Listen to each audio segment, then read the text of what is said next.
आज दुनिया पेश नहीं कर सकती। हज़रत उमर फारूक आज़म रज़ियल्लाहु अन्हु ने ये थाने वग़ैरह पहले नहीं थे। हज़रत उमर रज़ियल्लाहु अन्हु के ज़माने में थानों का क़याम हुआ, पुलिस का क़याम हुआ, तो सहाबे किराम ने इल्म दीन की बुनियाद पर ऐसी सल्तनत चलाई कि आज दुनिया उसका कोई जवाब नहीं दे सकती। और इल्म दीन ही की बुनियाद पे हिकमत डॉक्टरी ऐसी की कि आज कोई डॉक्टर उसका जवाब नहीं दे सकता, उसकी मिसाल कोई नहीं पेश कर सकता। एक साहब आए थे नबी करीम की बारगाह में, कहने लगे मेरा पेट झड़ता है। तो सरकार ने फरमाया इसकी असला, इसको शहद पिलाओ। तो गए, शहद पिया, पेट झड़ना बंद नहीं हुआ। आए फिर कहने लगे अल्लाह के रसूल फ़ायदा नहीं हो रहा है। सरकार ने फरमाया इसकी यह सलाह, शहद पिलाओ। फिर गए, शहद पिए। फिर तीसरी मर्तबा आए, कहने लगे फ़ायदा नहीं हो रहा है। सरकार ने फरमाया शहद पिलाओ। फिर आए, कहा नहीं फ़ायदा हो रहा। सरकार फरमाते तेरा पेट झूठा है, शहद पिलाओ। पेट झूठा है, शहद में अल्लाह ने शिफा रखा है। चौथी मर्तबा जब उसे शहद पिलाया गया तो अल्लाह ताला ने उसे शिफा अता फरमा दिया। ये इल्म कहाँ से मिला? कोई साइंस नहीं थी, कोई कॉलेज नहीं थी, लेकिन अल्लाह के रसूल सल्लल्लाहु अलैहि वसल्लम ने जो औरत निकाह में रहे, मर्द को चाहिए कि उसकी तारीफ़ करे, उसी औरत को सबसे ज़्यादा खूबसूरत तस्वुर करे। क्योंकि नबी की सुन्नत है कि जो निकाह में आ जाए उसे दुनिया की सारी औरतों से इंसान खूबसूरत समझे। और इंसानी फितरत है कि जब बीवी की तारीफ़ करोगे, कहोगे तुम्हारी जैसी कोई नहीं, तुम बेमिसाल हो, तो इतनी खिदमत करेगी, इतना काम करेगी कि तुमको कभी कहने की ज़रूरत नहीं पड़ेगी। और नबी की सुन्नत का सवाब भी आप पाते रहेंगे। लेकिन आज हाल देखा जाता है कि बहुत से नौजवान आई हैं तो कहीं आज फलाने जगह एक औरत का देखा रहा है, बहुत खूबसूरत, बहुत खूबसूरत। तो इस्लाम ने मना किया कि दूसरी औरत की तारीफ़ अपनी औरत के सामने मत करो, करना नहीं चाहिए, अपनी औरत की तारीफ़ करना चाहिए। इसलिए ऐ लोगों, जो निकाह में आ जाए नबी की सुन्नत समझ करके उससे मोहब्बत करो, यही सुन्नत नबवी है, उसी को अच्छा समझो। और तीसरी चीज़ सरकार को क्या पसंद थी? सरकार फरमाते जुइलत कुर्रतु ऐनी फिस सलाह, मेरे आँखों की ठंडक नमाज में कर दी गई है कि जब इंसान नमाज पढ़ता है तो मेरे आँखों को ठंडक मिलती है। नबी की आँखों को ठंडक पहुँचाओ ताकि उनकी शफाअत क़यामत के दिन हमारे तुम्हारे काम आए। जैसे कि ये भी हाफिज साहब ने पढ़ा था कि वुसअतें दी हैं खुदा ने दामने महबूब को, वुसअतें दी हैं खुदा ने दामने महबूब को, और जुर्म खुलते जाएंगे और वो छुपाते जाएंगे, जुर्म खुलते जाएंगे और वो छुपाते जाएंगे। तो नमाज पढ़ोगे तो नबी की आंखों को ठंडक पहुँचेगी, और नबी को खुश कर दिया तो समझ जाओ दुनिया और दीन हमारी आपकी कामयाब है। इसलिए आप हजरात से गुजारिश है कि अपने बच्चों को दीनी तालीम दो, अपने बच्चियों को कुरान पढ़ाओ और अपनी मस्जिदों को आबाद रखो। अल्हम्दुलिल्लाह मस्जिद देखकर इतना दिल खुश होता है। अल्लाह ताला इसकी बरकत से आप लोगों की रोज़ियों में बेशुमार बरकतें अता फरमाए।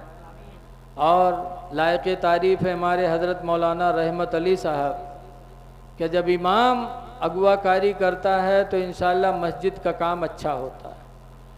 और ये काम इन्होंने कर दिया, इनकी दुनिया भी संवर गई, इंशाअल्लाह आखिरत भी संवरेगी। इसलिए कि काम आदमी करे। हुजूर हाफिज़ मिल्लत अलैहि रहमत व रिज़वान मुबारकपुर शरफिया के बानी कहा करते थे कि ज़मीन के ऊपर काम, ज़मीन के नीचे आराम। जो ज़मीन के नीचे आराम चाहता हो इस रुए ज़मीन पर काम कर ले।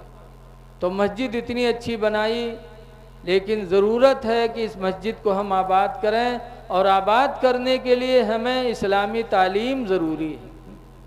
वरना बहुत से लोग बूढ़े हो जाते नमाज़ पढ़ते पढ़ते, लेकिन देखा जाता है उनका वज़ू ही नहीं होता। धुलेंगे तो कोहनी सूखी रह जाएगी, चेहरा धुलेंगे तो ऐसे धुलेंगे इधर उधर का हिस्सा छूट जाएगा।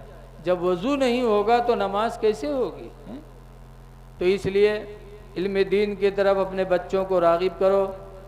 खुश नसीब है हमारे हाजी अब्दुल हकीम साहब, जिन्होंने अपने बच्चों को आलिम भी बनाया, और आलिम बनाने के बाद उन्होंने दुनियावी तालीम का भी रुख किया, और अल्हम्दुलिल्लाह उसमें कामयाब भी हैं। खुदा करे आगे की मंजिलें अल्लाह इनके लिए आसान फरमा दे। तो कल होने वाला निकाह को अल्लाह ताला बाबरकत फरमाए, और इस निकाह की महफ़िलें अल्लाह ताला हम सब को अता करे। एक बात याद रखो कि सहाबे किराम को सरकार से कितनी मोहब्बत थी। आखिरी बात है, सुन लो। एक दिन हज़रत उमर फ़ारूक़ आज़म रज़ी अल्लाह अन्हु, एक दिन मैं मिशकात पढ़ा रहा था, तो उसमें मैंने पढ़ाया कि हज़रत उमर रज़ी अल्लाह ताला अन्हु एक दिन घर से निकले और कहा मैं आज नबी करीम को हंसाऊँगा, ऐसी बात करूँगा कि जिससे नबी करीम को हंसी आए। हज़रत उमर रज़ी अल्लाह ताला अन्हु ये सोच कर गए, और हुजूर के घर जब पहुँचे तो हुजूर की बीवियाँ हुजूर को घेरे बैठी थीं। बीच में हुजूर थे और बीवियाँ चारों तरफ से थीं। 9 बीवियाँ एक टाइम में बाहयात थीं सरकार की। 11 बीवियाँ हुई, लेकिन 9 बीवियाँ एक टाइम में ज़िंदा थीं, घेरे बैठी थीं। किस लिए? खर्चा मांग रही थी। सब कहती थीं कि जो आप महीने में खर्च देते हैं पूरा नहीं होता, आप खर्चा हम लोगों का बढ़ाइए। सरकार सबकी महीनवारी बांधे हुए थे कि इस महीने में इतना तुमको मिलेगा, तुमको मिलेगा, तुमको मिलेगा, देते थे। औरतों को भी खर्च देना चाहिए, अल्लाह के रसूल देते थे, लेकिन उन औरतों ने कहा खर्चा बढ़ाइए। बैठे थे सरकार।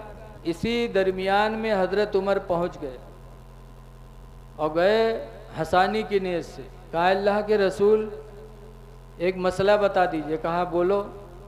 कहा एक आदमी है और उसकी बीवी उससे खर्च ज़्यादा मांगती है, जितना वो खर्चा देता उसकी बीवी कहती पूरा नहीं होता और बढ़ा के दीजिए, तो उसके बारे में आप क्या कहते हैं? तो सरकार हंस पड़े और हंस के कहते उमर जो तुम पूछने आए हो वही तो मेरे घर में छिड़ा हुआ है, जो तुम पूछ रहे हो वही तो यहाँ हो रहा है। ये सब खर्च मुझसे मांग रही हैं कि खर्चा बढ़ाओ, खर्चा बढ़ाओ। हज़रत उमर का इश्क़े रसूल देखो। हज़रत उमर की लड़की हफ्सा हुजूर के निकाह में थी। हज़रत अबू बकर की लड़की आयशा हुजूर के निकाह में थी। हज़रत उमर ने जब सुना गए थे हंसाने, लेकिन इसके रसूल और मोहब्बत रसूल देखो, जब सुना कि खर्चा मांग रही हैं तो हज़रत उमर आगे बढ़े और अपनी बेटी हफ्सा का गला पकड़ के गए, दबाया गला। कहा तू सरकार को तकलीफ दे रही है, जो सरकार देते उस पर तो इक्तिफा नहीं करती। गला पकड़ के दबाया, कहा सरकार को तकलीफ देना चाहती है। हज़रत अबू बकर आगे बढ़े और उन्होंने भी अपनी बेटी आयशा का गला पकड़ के दबाया, घटर हुआ। कहा सरकार को तकलीफ देगी, सरकार को तकलीफ देगी, जो सरकार दे रहे हैं उसी पे सब्र करो। अब मुसलमानों यहाँ से देखो कि सहाबा को नबी से कितनी मोहब्बत थी, अपनी औलाद से कम, नबी से ज़्यादा। अपनी औलाद का गला दबा रहे हैं कि सरकार को तकलीफ नहीं होनी चाहिए।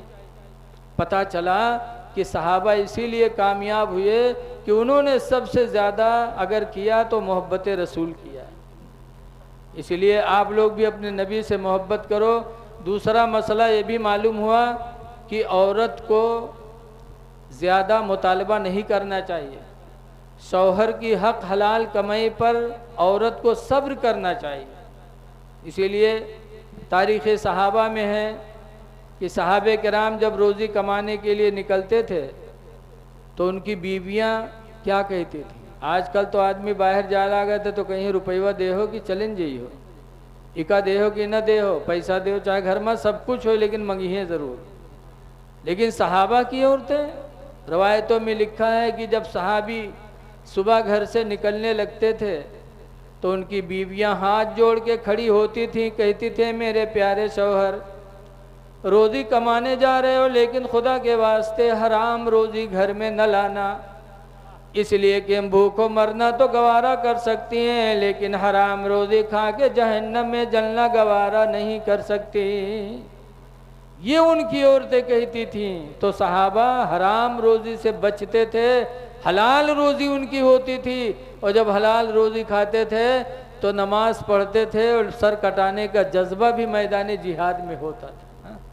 इसीलिए तो एक सहाबी अम्र बिन जमूह लेंगड़े थे बेचारे, ऐलान जंग हुआ, सब लोग चले, अम्र बिन जमूह लेंगड़े थे लेकिन उनका जज्बा देखो, गए घर से तलवार निकाली, 6 लड़के उनके जवान थे, बाप लेंगड़ा, लेंगड़े सहाबी अम्र बिन जमूह घर से गए, तलवार निकाली और तलवार लेके अपने दरवाजे पे खड़े हुए और मैदान जिहाद की तरफ रुख किया और दुआ के लिए हाथ उठाया, या अल्लाह तेरी राह में जिहाद के लिए जा रहा हूँ, या अल्लाह दोबारा घर वापस आना नसीब ना हो।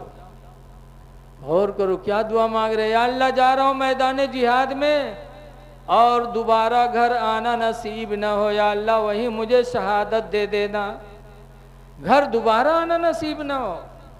जब अम्र बिन जमूह लेंगड़े सहाबी तलवार लेकर के मैदान जिहाद की तरफ बढ़े तब उनके 6 नौजवान बच्चों को गैरत आई, हाय अफसोस मेरा लेंगड़ा बाप मैदान जिहाद में जा रहा है और हम जवान सही सालिम रह करके घर में बैठे, खुदा वो दिन हमारी जिंदगी में न दे कि लेंगड़ा बाप मैदान जिहाद में जिहाद करे और जवान बच्चा घर में बैठे। वो 6 बच्चे भी तलवार ले लेके निकल गए, अम्र बिन जमूह मैदान जिहाद में गए तो ये नहीं कि लेंगड़े थे कहीं कोने में छुप के बैठे, नहीं, रवायतों में लिखा है कि अम्र बिन जमूह कूद कूद के तलवार चलाते थे, कई लोगों को कत्ल किया और फिर अम्र बिन जमूह भी शहीद हो गए।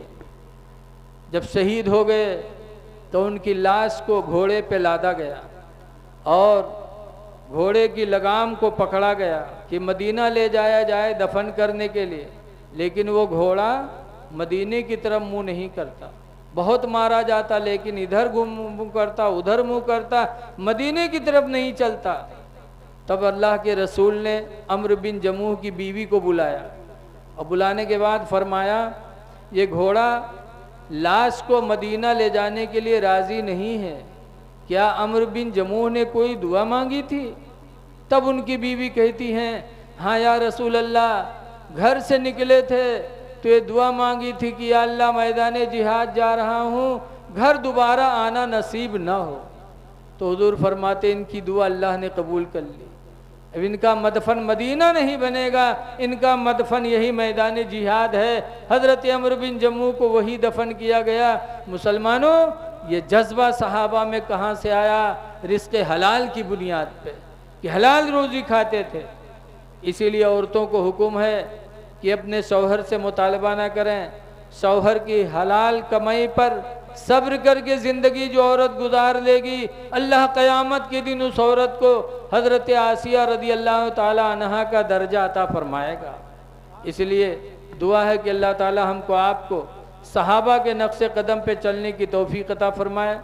आप हजरात से गुजारिश है कि मस्जिदों को आबाद करो और अपने बच्चों को बच्चियों को हज़रत के पास ज़रूर दीनी तालीम के लिए भेजो। दुनियावी तालीम भी पढ़ाओ, लेकिन दुनियावी तालीम से पहले अपने बच्चे को दीन ज़रूर दे दो ताकि कहीं भी जाए तो दूसरे के हमले में वो न पड़े, वरना नहीं पढ़ेगा कुछ दीनी तालीम और बाहर जाएगा, प्रोफेसर बने, डॉक्टर बने, इंजीनियर बने, लेकिन अगर दीनी तालीम नहीं होगी तो हो सकता है उस पर किसी का जाल न पड़ जाए और फिर वो बेदीन न हो जाए। अल्लाह ताला हमको आपको बदमज़हबों से बचने की तौफीक अता फरमाए और जो कुछ कहा गया अल्लाह ताला इसे कबूल फरमाए। अब खड़े हो जाइए, सलातो सलाम पढ़िए।